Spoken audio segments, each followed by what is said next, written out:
What's up, y'all? It's your girl Brandy from Stay Snatched, and today we're making Southern soul food mac and cheese. This is a classic, tried and true recipe, so stick around because you're in for a treat.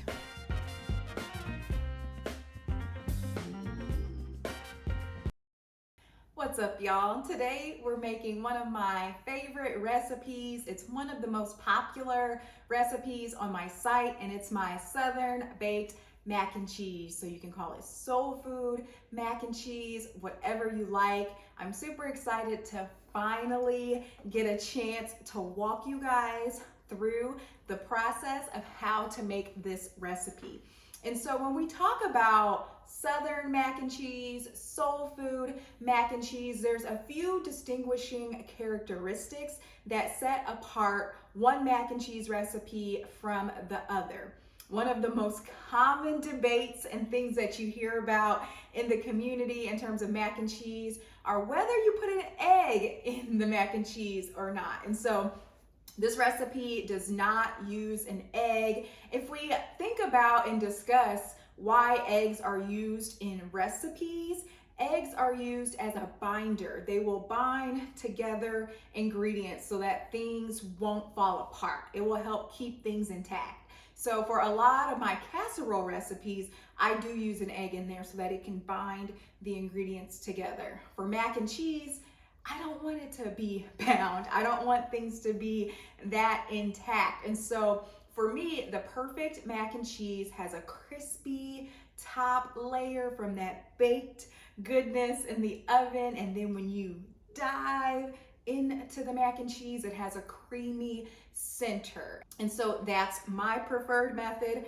I do not use an egg in my recipe. So if you're looking for mac and cheese with an egg, that's kind of like a mac and cheese casserole type situation, that ain't this recipe. And so mine is gonna be just like I described. I'm all about that creamy interior, but I still want that crunchy layer on top from baking it in the oven. For my recipe, I like to use a lot of different cheeses to just introduce a few different elements of flavor into the dish. I have this large block of sharp cheddar cheese. I like to grab this from Costco. It's only like $4 or $5.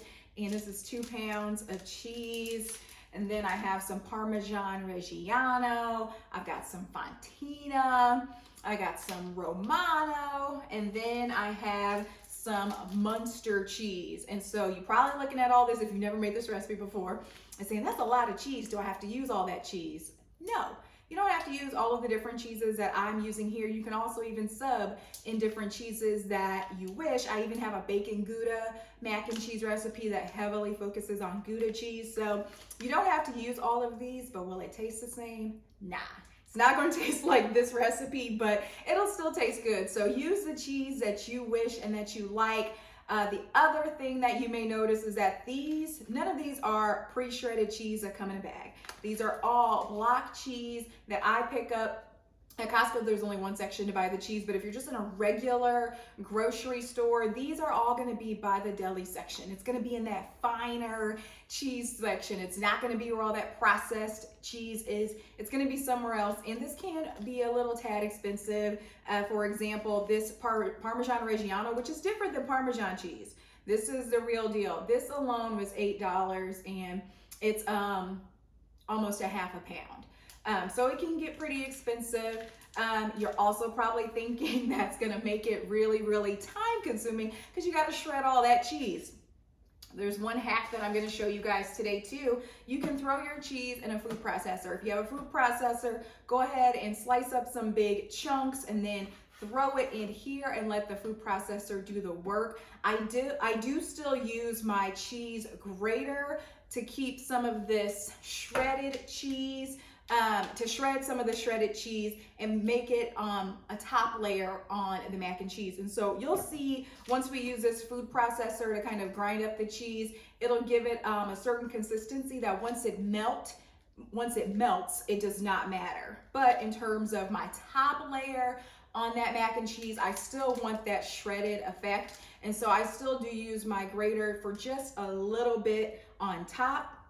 But that cuts through the mess. That makes it so much easier. And I promise you, if you're using that pre-shredded cheese, the recipe is going to be different. Pre-shredded cheese, one, it has processed chemicals to keep it fresher longer. So that falls into like the processed foods area. And then it also has starch. So a lot of them are coated in potato starch, again, to keep it fresher longer. And so you do run that trade-off. Yes, it's going to melt. Yes, it's going to look like mac and cheese, but I promise you, it's not the same.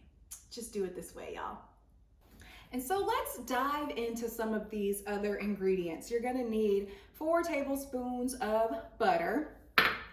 Then I've got 1 cup of heavy whipping cream. I have a couple of cups of milk here. You can use whole milk, you can use 2%, you can use skim, you can use almond milk. Whatever milk you use, that's what the recipe is gonna taste like. So I like to say that use whatever it is you like, but keep in mind, this is gonna hold some flavor in the recipe. And so this is 2 cups. I usually recommend 2 to 3 cups. This recipe requires a lot of judgment. So once you start to add in your liquids and that cheese gets to melting, this is before you load up the mac and cheese. You'll see if you need more milk, less milk, and things like that.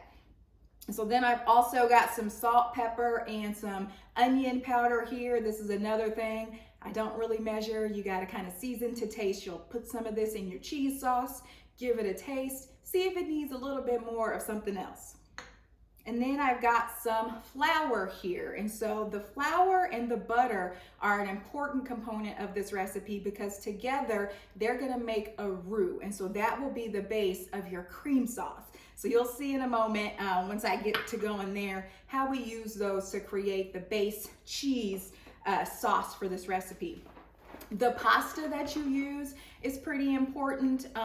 Typically you'll use elbow macaroni. Over the years, I've just gone away from using elbows and I've been using this cellentani. I'm sure somebody's gonna gather me and get me together and how to pronounce that, but it's kind of like the squiggly pasta.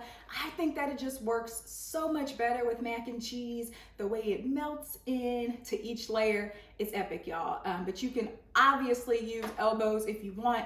I grew up using elbows in this recipe for years, but I've been using the cellentani. Like that's what I've been going after as of late. And we've already walked through all of these fine cheeses that you'll need to use.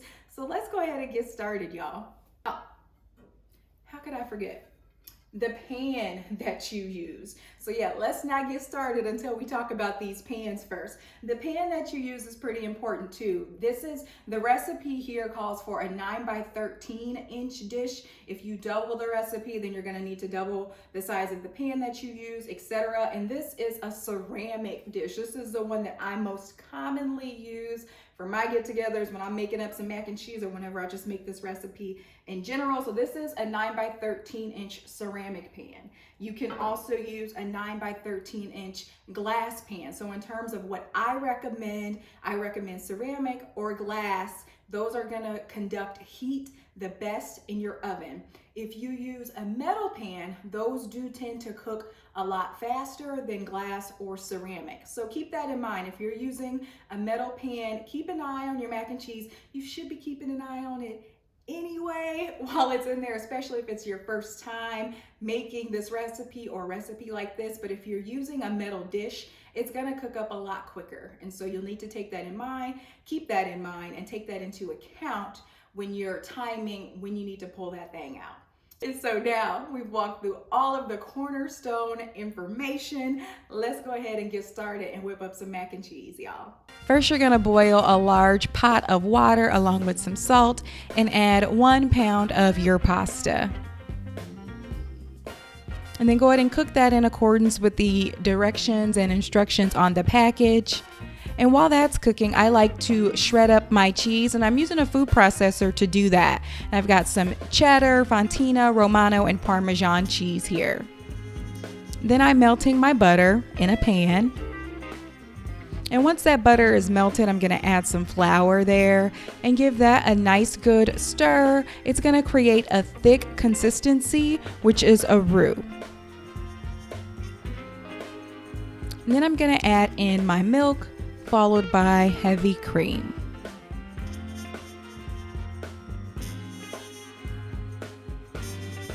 add some salt, pepper, and garlic powder to taste. Start with maybe 1/4 a teaspoon and then taste that repeatedly until it gives you the flavor that you're looking for.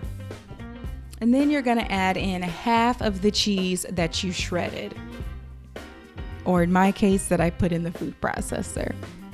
And then give everything a good stir. And so it's nice to have extra cheese on hand if you can, because you want to give this a nice stir until it reaches a very thick and cheesy consistency. So if you need to add in more cheese here, feel free, but you want this to thicken up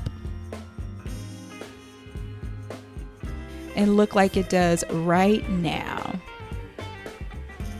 Then you're gonna take and drizzle your cheese sauce over your cooked pasta and give that a good stir.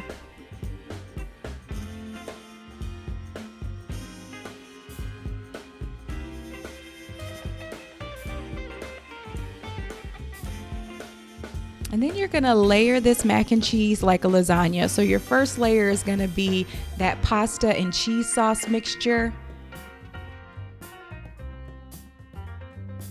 And then you're gonna grab that remaining shredded cheese. This is a mix of all of your cheese here, and add that in as its own layer. Then you're gonna add another layer of that pasta and cream sauce.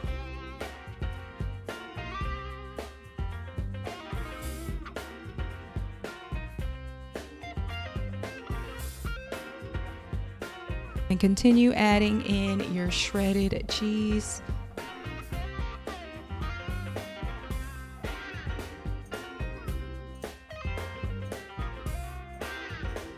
And then I like to cut my Muenster cheese into small chunks and stuff those into the layer. This creates an additional burst of flavor in each bite of that mac and cheese, but it's totally optional. You can choose to shred that up with the others if you wish.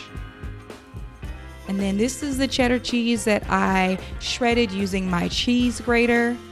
And then I'm gonna bake this in a 375-degree oven for 25 to 35 minutes. You wanna make sure that top layer is nice and golden brown. And there you have it.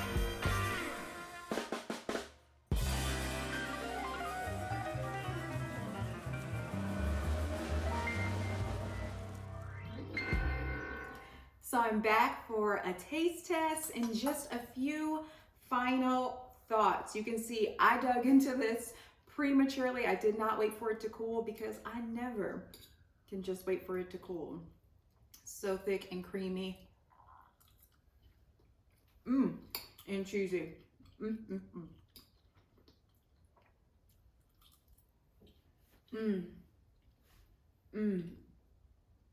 This is exactly what you want. So a few thoughts. Let's see if this is warm. What do I want to do with this spoon? So, a few thoughts. If this is your first time making mac and cheese, buy a couple of, maybe double the amount of cheese that I note in the recipe. And I'm going to tell you why. Whenever you're cooking Southern recipes or cooking soul food, we call it soul food because you really do. You move with your soul, you move with your spirit, you move with the feeling that you have as you're cooking. And sometimes you have to follow your intuition. And so I often double the amount of cheese that I note in this recipe just based on how I'm feeling or how things are looking kind of as I'm layering in everything. And so I know that some people like to think, oh, that's too much cheese. So I have a recipe outlined, and then you can always adjust it to your taste.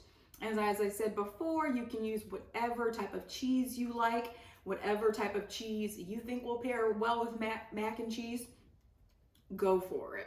And then the longer that this cools, the crispier your top is gonna be. I almost always, if I'm not cooking this for a group of people, I'm almost always digging in for a plate like this before it cools, and then I'll go back for another one after it's cooled.